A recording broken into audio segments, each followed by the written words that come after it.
오늘 시편도 이 다윗의 시입니다. 우리가 계속해서 시편을 살펴보고 있는데요. 시편은 모두 5권으로 나누어져 있습니다. 자, 그 중에 제 1권이 이제 1편에서 41편이 해당됩니다. 오늘 시편이 40편인데요. 이 시편 40편과 그 다음 41편이 1권의 마지막 시편이 되는 거죠. 자, 그런데 이 마지막 두 개의 시편이 시편의 처음인 1편에서 2편과 같이 이 복 있는 사람이라는 주제를 견지합니다. 자, 우리가 이미 보았지만, 자, 1편에서 2편은 복 있는 사람이라는 주제로 시작하고 마쳤습니다. 자, 1편 1절인데요.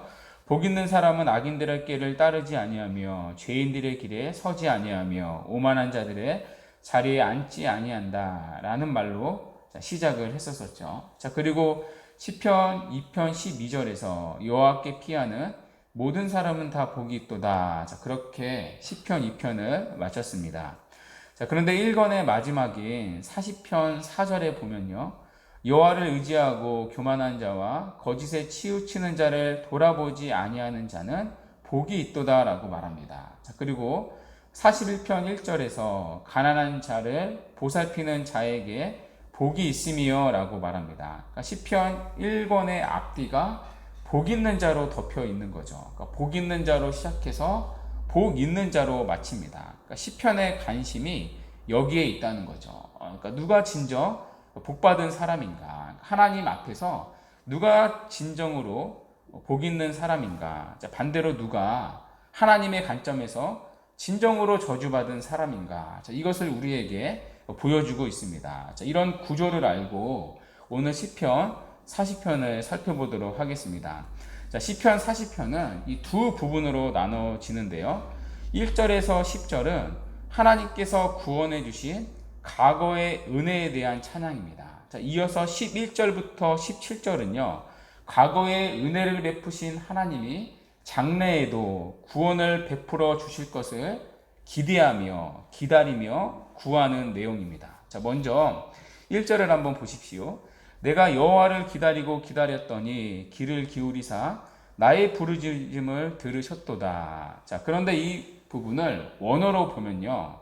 순서가 좀 다릅니다. 원어로 보면 기다리고 기다렸다가 제일 앞에 나옵니다. 기다렸다에 시인의 강조점이 있는 거죠. 그러니까 시인은 하나님을 그만큼 기다리고 기다립니다. 그러니까 우리 표현으로 하면 기다리다가 목 빠질 뻔했다. 기다리다가 눈 튀어나올 뻔했다는 거죠.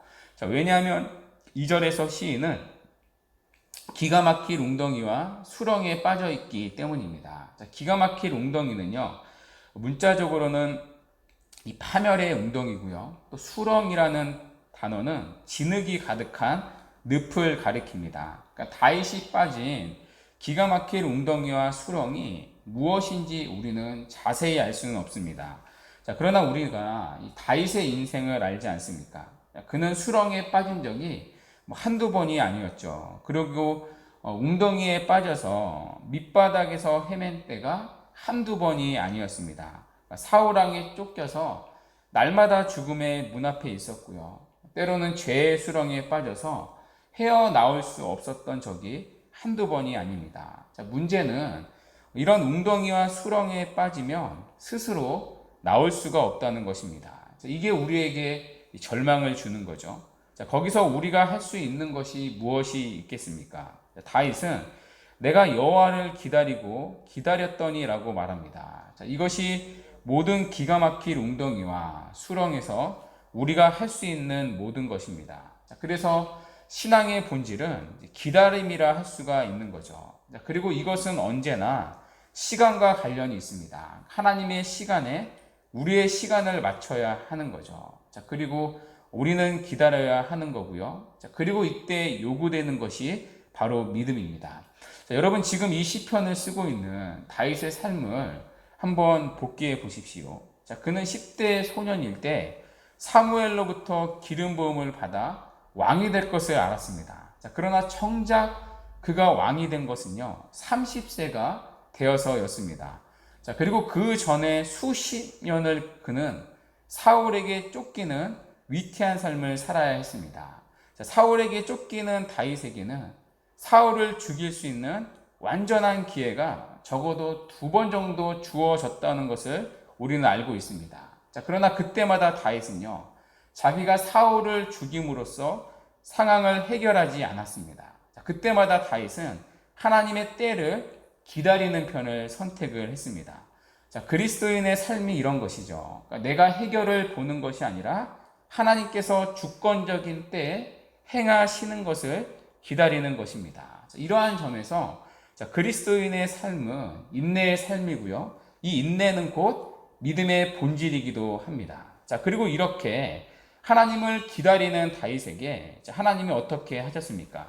자, 1절 하반절에 하나님은 귀를 기울이셨고요, 부르짖음을 들으셨습니다. 자, 오늘도 우리가 하나님께 기도할 수 있는 이유가 여기에 있는 거죠. 하나님께서 오늘도 우리들의 기도에 귀를 기울이십니다. 그러니까 부르짖음에만 귀를 기울이시는 게 아니라 우리의 작은 신음에도 귀를 기울이고 계십니다. 자, 뿐만 아니라 2절에서 그를 웅덩이에서 끌어올리셨고 그 발을 반석 위에 세우셨다고 말합니다. 그러니까 웅덩이에서 건지실 뿐만 아니라 다시는 넘어지고 빠지지 않을 견고한 반석 위에 그를 세우셨다는 것이죠. 자, 여기에 우리가 하나님을 기다릴 수 있는 이유가 또 있는 거죠. 하나님은 반드시 우리를 구원하시는 분이기 때문입니다. 자, 그렇게 하나님의 구원을 받으니 3절에서 그 입에는 새 노래에 찬송을 두셨다고 말합니다. 그러니까 구원받은 자에게 하나님은 새 노래를 주어 하나님을 찬송하게 하십니다. 자, 그래서 4절에서 시인이 이렇게 말하는 거죠. 여호와를 의지하고 교만한 자와 거짓에 치우치는 자를 돌아보지 아니한 자는 복이 있도다. 여기 교만한 자와 거짓에 치우치는 자는요, 한마디로 우상을 의지하는 자들을 말합니다. 우상을 멀리하고 여호와를 의지하는 자는 복이 있다고 말합니다. 왜냐하면 하나님만이 오늘도 우리의 구원이 되시기 때문입니다. 자, 그래서 시인은 자신을 구원하신 하나님을 예배하며 높입니다. 자, 그것이 5절부터 10절까지의 내용인데요. 자, 5절에서 시인은 주께서 행하신 기적이 많다고 말합니다. 또 우리를 향하신 주의 생각이 많다고 말합니다. 그러니까 너무 많아 그 수를 셀 수도 없다고 말합니다. 자, 이어서 6절을 한번 보십시오. 여호와 나의 하나님이여 주께서 행하신, 이어서 6절을 보십시오. 주께서 내 귀를 통하여 내게 들려주시기를 제사와 예물을 기뻐하지 아니하시며 번제와 속죄제를 요구하지 아니하신다 하신지라. 여기서 번역된 제사는 이 바쳐진 제물을 말합니다. 그러니까 짐승을 말하는 거겠죠. 자, 이어서 예물은요, 소제를 말합니다. 그러니까 곡물로 드린 그 소제, 아시죠? 그 예물을 말하고요. 그리고 그것을 하나님이 기뻐하지 아니하신다고 말합니다.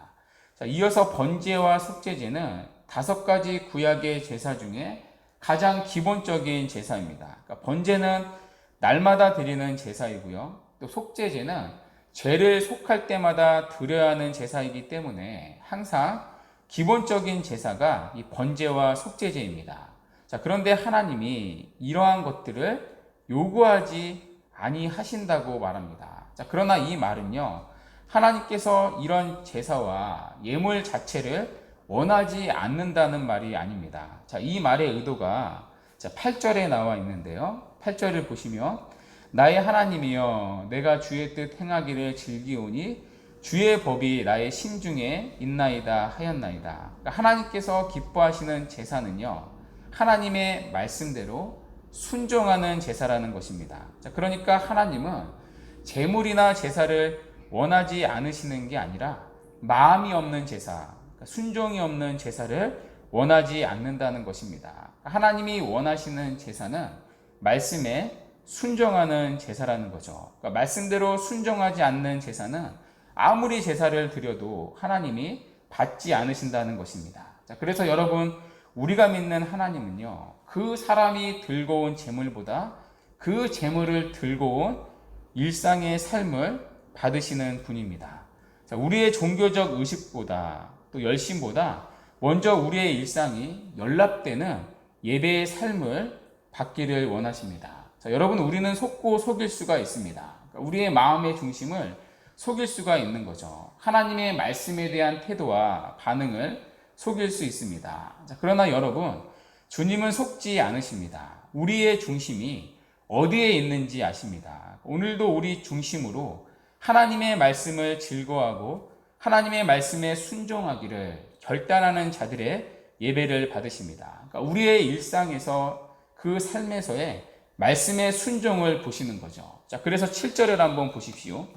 자, 그때 내가 말하기를 내가 왔나이다. 나를 가리켜 기록한 것이 두루마리 책에 있나이다. 자, 이 구절은요, 궁극적으로 그리스도를 예언한 시입니다. 자, 그런데 1차적으로는 다윗에게 적용될 수 있습니다. 다윗은 여기 내가 왔나이다라고 하나님 앞에 말합니다. 이 말은 내가 여기 있습니다라는 뜻입니다. 자, 그리고 두루마리 책은 기록된 하나님의 말씀, 토라를 말하겠죠. 그러니까 하나님의 말씀에 순종하기 위해 하나님 제가 여기 있다는 거죠. 하나님이 받으시는 제사는 순종의 제사이기 때문입니다.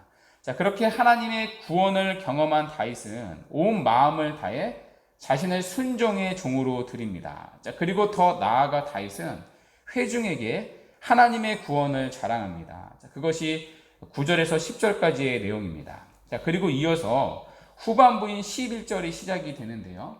자, 이 11절부터는 다시 상황이 바뀝니다. 자, 시인은 다시 고난을 당하고 있습니다.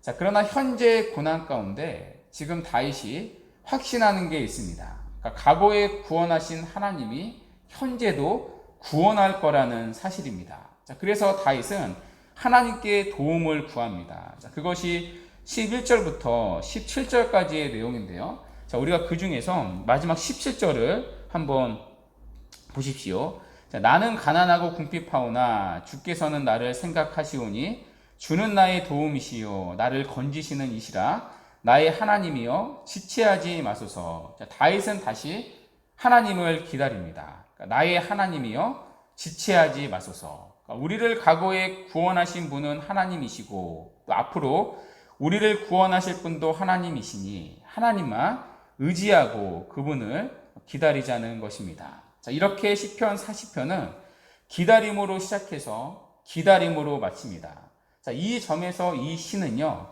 우리 성도의 신앙을 너무나 잘 보여줍니다. 좀 전에 말씀드린 대로 신앙은 바로 기다림이라는 것입니다.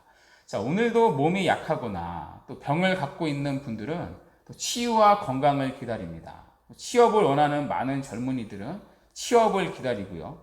또 결혼 정년기에 이른 젊은이들은 배우자를 기다립니다. 또 누군가는 오늘도 가족 구원을 기다리고요. 또 누군가는 그렇게 힘쓰고 애쓰게 기도했던 그 기도의 응답을 기다립니다. 우리의 인생은 기다림의 연속입니다. 자, 그리고 하나님은 당신의 구원을 잠잠히 기다리는 자들을 기가 막힐 웅덩이와 깊은 수렁에서 건져내 주십니다. 자, 그러니 오늘도 하나님만 의지하고 하나님의 구원을 기다리자는 것입니다. 우리를 과거에 구원하신 분은 하나님이시고 앞으로 우리를 구원하실 분도 하나님이시니 하나님만 의지하고 그분을 기다립시다. 자, 그래서 40편 2절에 나를 기가 막힐 웅덩이와 수렁에서 끌어올리시고 내 발을 반석 위에 두사 내 걸음을 견고하게 하셨도다. 자, 그러니 3절 새 노래 곧 우리 하나님께 올릴